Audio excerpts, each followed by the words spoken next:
Hey, what's up everyone? Nick here. Welcome back to the Dead Space Impossible difficulty. One gun, no damage walkthrough. We are moving on to Chapter 9.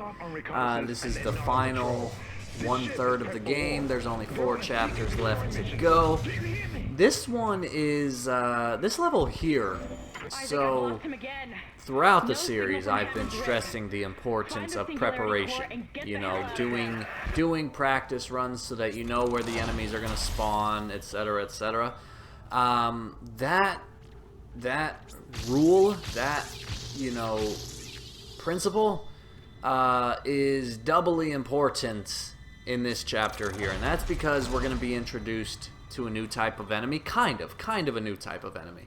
It is a new type of enemy. So, if you've been following along with the story, we've been on the USG Ishimura, and we just flagged this ship called the US Valor, and we're going to hop onto the Valor to try to get some pieces for our own spaceship to make repairs.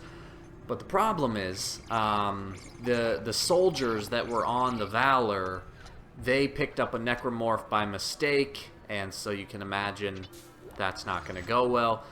But what ends up happening is, I don't know the specifics, but their suits are different than Isaac's suit, I think.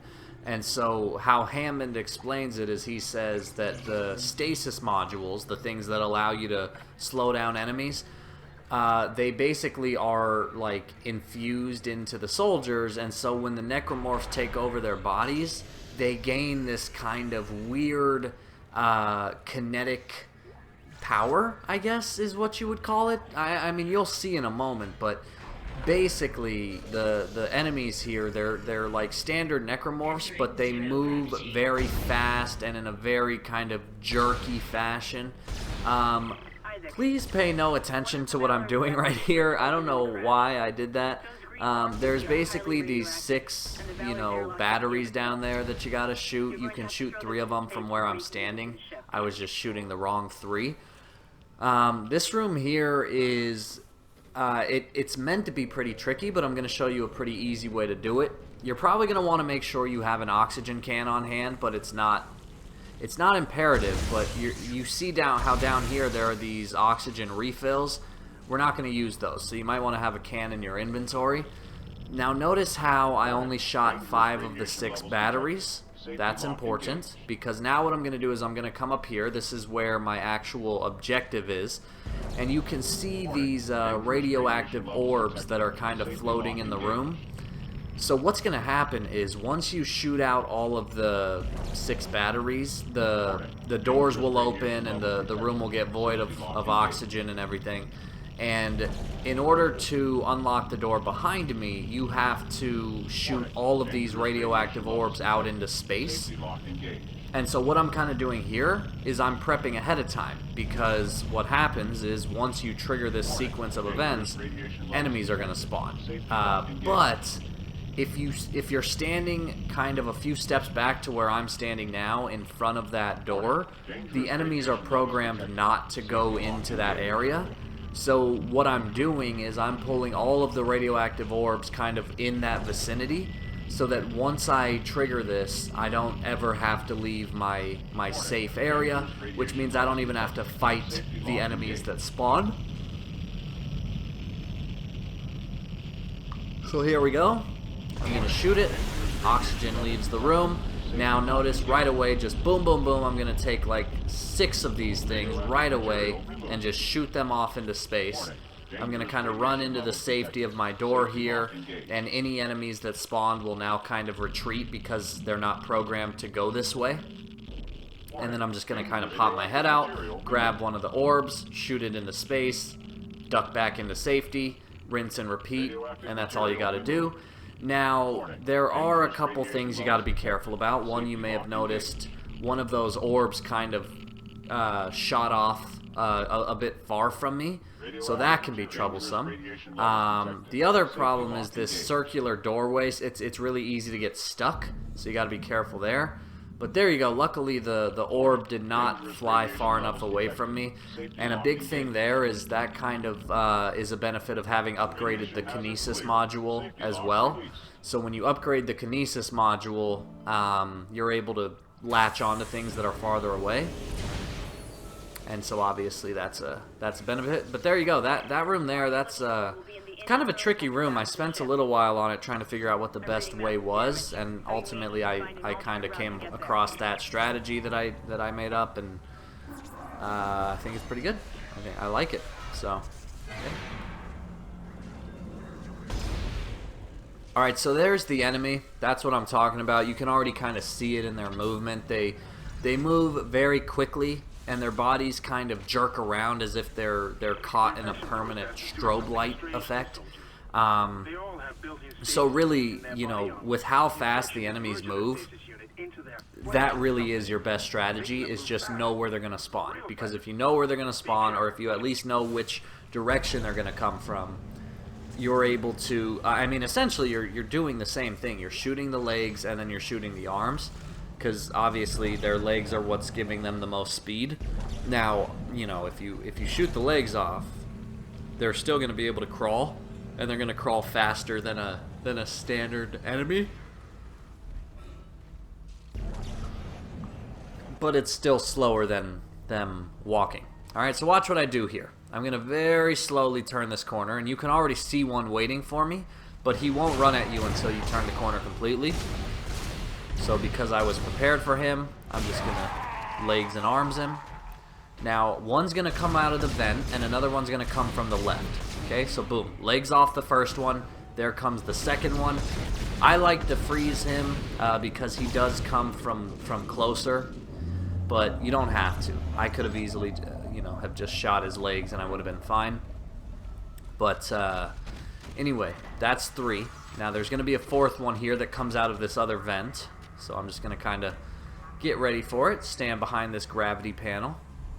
I see he falls down. As soon as he kind of gains his footing, I go for the legs. And then you could see it's really that easy. Because I was prepared for him, I shot the legs off really quickly. And then the rest is pretty simple. And yeah, guys, that's, I mean, as far as Chapter 9 goes, that's really the best strategy, is just doing a practice run or two, being prepared. There's a quarantine zone in this chapter that I was really worried about. I thought it was going to be one of the hardest parts of the game, but it ended up not being one of the hardest parts. It's actually pretty simple based on the strategy that I will show you. Little note right there, you'll notice that there are a bunch of containers stacked up against the wall in front of that vent. Do not move those containers. An enemy will spawn, and you'll have to waste ammo killing it. If you don't move the containers, the enemy won't spawn. There are obviously items behind the container, but it's just not worth it. So I recommend avoiding it. This damn ship was nearly shared in half. I made it to the bridge. It's a mess here. Alright, we're going to go through the big doors here. Also, let me just apologize in advance if you hear any awkward gaps in my talking. It's because I'm yawning. I'm very tired. Very tired. And that's really the end. That's all there is to that story. I'm really tired.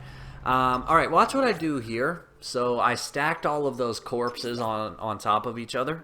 And if you've been watching up until this point, then you know why. And that's because a couple of Transformers are going to spawn. So I like to get all the enemies kind of stockpiled into one location. Alright, so as soon as I try to open that door, that'll blow the fuse. I'm going to run over to this end of the hallway, and then there you see, boom, the Transformer starts trying to do its job, and I'm going to spoil that job. And then the second one's going to come from further down the hall. And, yeah, it's not too hard. Again, I was prepared, so that's all there really is to it. Yeah, anyway, I'm tired. That's really all there is to it. I do have a large Red Bull in my fridge right now, but I'm currently finishing off my nightly Bud Light, and I'm probably going to record commentary for like 2 or 3 videos tonight, so I'm just kind of saving that Red Bull for when I really need it. It's going to be a long night. It's going to be a long weekend for me in general. I have just kind of a lot. There is a better use for it than just running away. Woo! You must understand. Just kind of a lot piling up right now. So luckily I had all this footage recorded in advance, and I just kind of got to go through and do the commentary. Unless the marker is returned. Don't you see? The church is wrong. This is all a trap. I've seen it. Please, you must help me.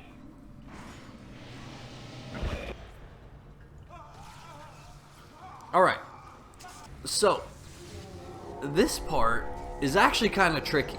I came up with a strategy here that I thought was going to be really good, and then when it came time to record it, I just couldn't get the damn thing to work, so that's when I realized it was not a good strategy. So when you open this door here, there's going to be one of the Slender Man enemies coming towards you. So I'm going to kind of watch him. Now watch what I do here. I'm going to freeze him, run around him, and then a couple of the exploding enemies are going to spawn. And I'm going to try to get that exploding enemy as close to the Slender Man guy as I can, hoping that those explosions will not only kill him, but will also kill any of the body parts of his that are left alive. And as you can see there, that is exactly what happened. That is a strategy that I can get behind. I fully endorse it. I think it's pretty consistent. I think it works well. Do be careful. Oftentimes there's another exploding enemy that tries to sneak up on you that for some reason doesn't spawn right away. So just move kind of slowly in this room if you're unsure if another enemy is going to spawn. But as far as strategy goes, that's kind of what I recommend, is freezing the big guy, run around him, get the exploding enemies to kind of get near him, and then just pop a couple of them. And if you time the explosions correctly, you should be able to kill the big guy. This guy over here, he's clearly having a good day. He's just holding his leg and moaning in pain until he dies. It's a lovely sight to come across. Now, in this room here, timing is very important. You're going to see this laser array that's kind of oscillating back and forth. You're going to want to pay attention to where I freeze it. This is really important. It makes your life a lot easier. So watch what happens here as soon as I'm done dicking around and picking up all this shit. So the thing is going to go from left to right. It's going to go right, and then as soon as it's about to make its path back left, that's when I freeze it. I run around, and look what happened. It's almost as if I planned it. That necromorph will burst from the vent, and it is programmed to run around the room and try to get behind you. And so if you were to freeze those lasers while they were on the left-hand side, what happens is by the time you run past them, the necromorph's not able to get stumped by them. So just do what I did, and the necromorph will actually spawn and then run into the lasers on accident. Now, notice what I did right there. I opened that door, I poked my head out, and then I ran back into this room here. And that's because now the enemies are actually programmed to follow me back into this room, and this is a much better room for this fight. So there's going to be one quick necromorph, and then the rest are all going to be exploding enemies. Now, the reason I'm doing it in this room is because the enemies are only going to spawn from those two vents. Essentially, what you have to be careful about is if you try to fight these enemies in the other room, the problem that I kind of encountered is the fast guy will spawn, and then either you try to run away from him, or in the time that it takes you to kill him, the exploding enemies will kind of surround you.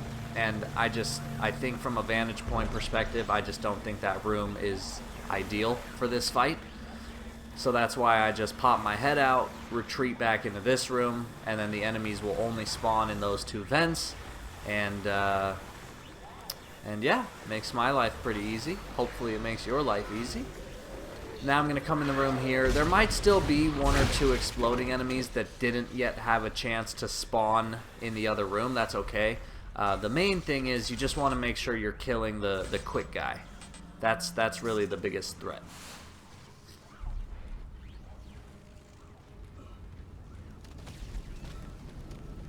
Alright. So now we're going to make our way through the room here.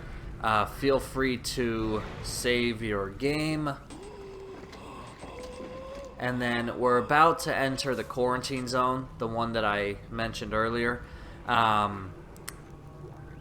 It's like I was saying, I was really worried about this fight, but if you follow my strategy here, I think you'll find that it's really easy. And basically all I'm going to do is I'm going to hunker down in the back corner of the room, and the location that I'm standing in, it's in such a spot to where, one, the enemies are only going to approach you head on. They cannot get behind you. They won't approach you from the right. They're only going to run at you head on. And they're also going to be so far away from you that you'll have plenty of time to kill them before they get anywhere close. Alright? So watch what I do. Come into this room here. You can open this door, but you can't actually go inside. But this corner right here, this is where I'm going to make my stand. Alright? So all I'm doing here is I was just getting a bit paranoid. I was worried about things getting in my way. So I'm just kind of clearing every piece of debris out of the corner. For some reason that thing just didn't want to move. But now, once I'm ready, I'm going to run up until the quarantine zone triggers, and then I'm going to run all the way back to my corner. Okay? So here we go. Quarantine zone triggers, stand in my corner, and just get ready. There's a bloated guy. Be careful with him. Again, you don't want to shoot him in the stomach, only in the limbs. Here comes a crawler. I mean, look what I'm talking about. Look how far away these enemies are from me. I have so much time to shoot them, and they're only coming at me from head on. I don't even have to look to my right because I know that they're not going to spawn over there. Alright, now here comes a fast guy. Just shoot the legs, no worries. Here comes a baby. Shoot that, no worries. And again, that's the key to this strategy, is I just got rushed by like 3 enemies at once, all pretty powerful enemies, but because I'm so far away, they're never able to get close to me. You know, I have so much time to shoot them all the way down the end of this room.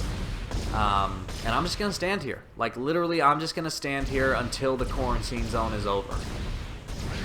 Most of the enemies will come to you. Some of them won't. So, like, if you look off in the distance, you'll see the big bloated guy. He's just crawling around for some reason. Like, he will not come to me. And that's fine. You know, if he's not going to come to me, then I'll leave him for last. That's not really a big deal. The important thing is I'm just not moving. I'm just staying here. That way no enemies can sneak up behind me. You know, there's no surprises. I can see everything at a large distance. You can see off, there's a few exploding enemies. Now this is where I'll admit I did get a bit nervous, and this is where you could fall into a slight piece of trouble. It's not really like game-ending trouble. It's just a little more of an inconvenience. So if you remember the bloated enemies, if you shoot them in the stomach, the little leech monsters will come out, and then to kill those things you have to waste a lot of ammo.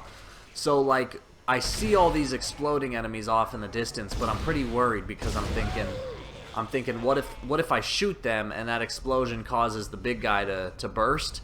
And eventually I just took a chance, and it ended up paying off, and now I can kind of focus on the big guy.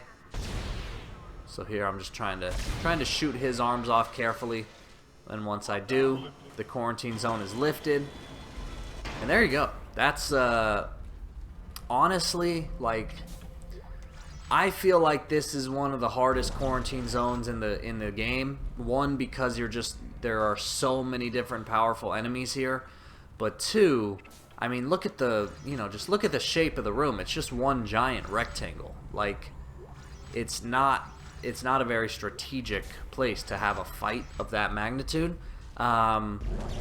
But I can honestly say that that strategy you just watched me do, I did it in my initial practice playthrough, I did it in my second practice playthrough, And then obviously I did it here. It worked every single time. I don't think I ever took damage. I don't think I ever messed up. It's just a very doable fight.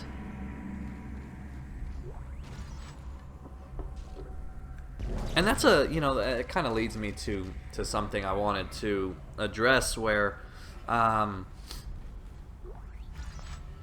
pretty proud of the strategies that I came up with in this playthrough, but I'm not claiming to have invented them. I don't know. I'm sure there are other people on YouTube that have done these strategies, but I have not watched any Dead Space gameplay, so everything you're seeing here, this is just my own kind of creative tackle on it.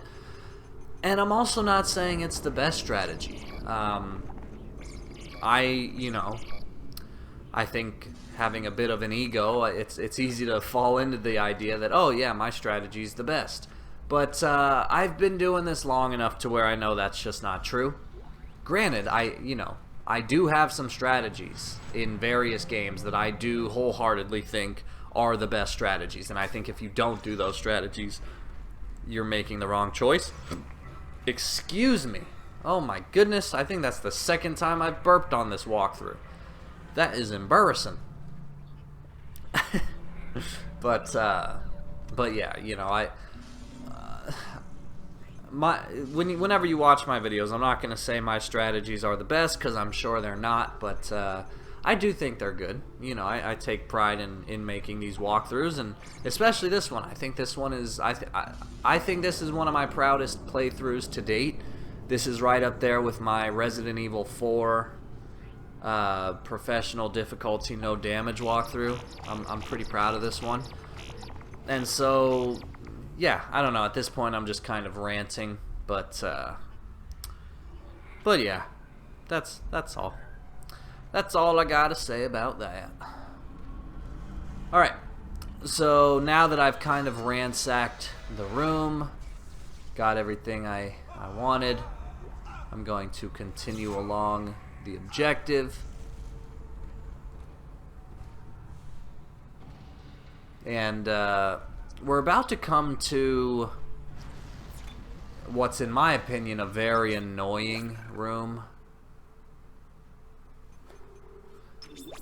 Part of me thinks that I don't want to get too into it until you see it, but part of me thinks that I'm doing it wrong, but I can't figure out a better way to do it.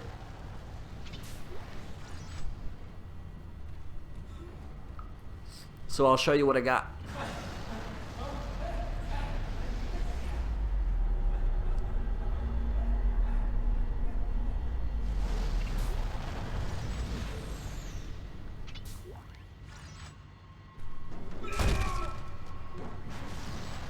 Alright, so,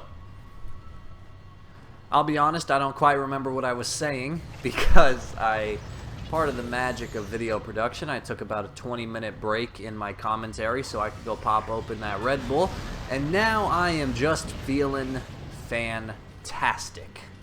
I am drinking a 16-ounce Red Bull, sugar-free version, of course, so that I don't die for medical reasons. But yeah, so we're going to come to this room here, and this room is going to involve the Kinesis module, and I don't know what it is, but it just, I don't know. I don't know if I'm doing it wrong or what, but watch what I do here. So I have this giant kind of, I don't know, turbine-looking thing in front of me, and I'm going to push it up, and then you'll see these same little kind of fuel cells lining the wall. So you got to shoot all of them, and there's going to be some on the other side too. So notice how I shot that one. All the while I'm standing behind this thing, I'm going to keep moving it forward little by little and make sure I shoot everything. Now, obviously, the reason I'm doing this is because you can see the fire on either side of me, and this is your only form of protection. So you push the thing up. Here we go. I'm at the last fuel cell. I'm going to shoot it. And you would expect that maybe the fire on this side of the room would go away, but that's not the case. You can see the fire is still active. So what you need to do now is you need to push this thing backwards and make your way back to the start of the room. The odd thing is, shoo. Alright, had to sneeze there. When you're moving this thing backwards, it just, if you like walk backwards with it, it goes really, really unbearably slowly. So notice how what I'm doing here is as soon as the fire stops, I run around to the side, I kind of sidestep with it for a few paces, and then I get behind it. It's really just kind of slow and steady wins the race, and then eventually you'll be close enough to where you can make a run for it. But, yeah, I don't know, I feel like it's just, it's a mechanical issue here. I feel like it just wasn't designed as well as it could have been. But anyway, the good news is you only got to go backwards once, because now we're going to make our way up the other side of the room. And once we shoot all of these, the fire will turn off. We're going to go downstairs. We're going to have a little bit of a boss fight, I guess. And then that'll basically be the end of the level. But yeah, so one piece of kind of crazy news, I guess, is, as you guys know, I really do like energy drinks. I really like caffeine in general. I might like it a little too much. And Red Bull is probably my favorite energy drink. And so the 16 ounce, it's pretty big. I, up until like last week, thought that was the biggest size you could get, but I was in a Walgreens, and they had a 32 ounce Red Bull, and I just was looking at this thing like holy shit. That's a big ass can of Red Bull. But I didn't get it. I still have not had a Red Bull that big. I don't know if I ever, I'm sure at some point I'll try it. My phone was out. The gun is singularity called. That's our ticket out of here. Get that call to zone. Don't wait for me. Alright, so you're going to see Hammond here, and unfortunately, I really like Hammond. I think he's a pretty good side character. He's going to get killed by this advanced form brute. And so, as you can imagine, we got to kill this thing. All in all, guys, this is no different than any other brute fight in the game. It's an advanced form, so that means it's going to take quite a few more hits to put down. The other thing is this room here, it is a bit cramped. Like, you can see how I'm kind of getting pressed for space. But like I said, all in all, it really is the same strategy. You're just going to freeze this guy, shoot him in the back, and then eventually he'll do this defensive move. That's kind of your cue. Run behind him, freeze him again, and then with the upgraded plasma cutter, since you should now have it fully to the upgrade speed, the highest upgrade speed, just start demolishing this guy. He is strong enough to where you're not going to be able to kill him that quickly, so then you just kind of rinse and repeat. But yeah, like I said, you know, the strategy really doesn't change at all here. The room is a bit cramped, but you still have plenty of room to maneuver around him. And then, like I said, with all the upgrades we've made, sure, it's still going to take a lot of hits, but it's not that hard. Okay, so here he goes into his defensive, second defensive mode. So I'm going to run behind him, shoot as much as I can, and then boom, you see he drops a diamond semiconductor. Whoa. That's actually worth a ton. I think it's worth like 30,000 credits or some shit like that. I think diamond's the most valuable semiconductor in the game, because I think the golds are, what are the golds, like 10,000, and the rubies are 20 or 15. I don't know. It's worth a lot. It's worth a lot of money, so definitely pick it up. That can be used to buy a lot of ammo, which will come in handy for later chapters. And yeah, guys, so go ahead and pay your respects to Hammond. Take a moment of silence if you'd like. But otherwise, we're basically done with Chapter 9. We're gonna make our way back to the USG Ishimura, and then, as you can imagine, we're gonna be given another task. Lucky us. Do be careful. There is going to be, I want to say, one necromorph that right as you're making your way back to the tram will try to sneak up on you. So go ahead and just follow this location here. You'll recognize this. This is the room where we had to get rid of the radioactive orbs. Be careful, because if you followed my strategy, there might still be enemies in here. So don't waste any time. Just zip right across the room, run up, get through the door. Notice how I'm doing my little side strafing just in case. Exiting zero gravity. And now go through here. Now watch what I do. I'm actually prepared for the enemy, but it's still snuck up on me because it's just that fast. See, so watch here. I'm ready for him. I'm ready for him. And boom, he still was able to get pretty damn close to me. And I still don't know why he ran away like that. I think it's because I backed up, and again, it has to do with his programming that he's not meant to go that far. And then here he tried to trick me. He went into the vent and then he came right back out. So this guy here, he's a bit of a prankster. Be careful. I would have been really upset if he'd hit me, because I filmed this level almost perfectly. There was one area that gave me trouble, but otherwise it was almost perfect on like one seamless playthrough, and I would have been really pissed off if he got me. But anyway, if you want to, go ahead and stop by the store, sell the diamond semiconductors, sell anything else you might have picked up along the way.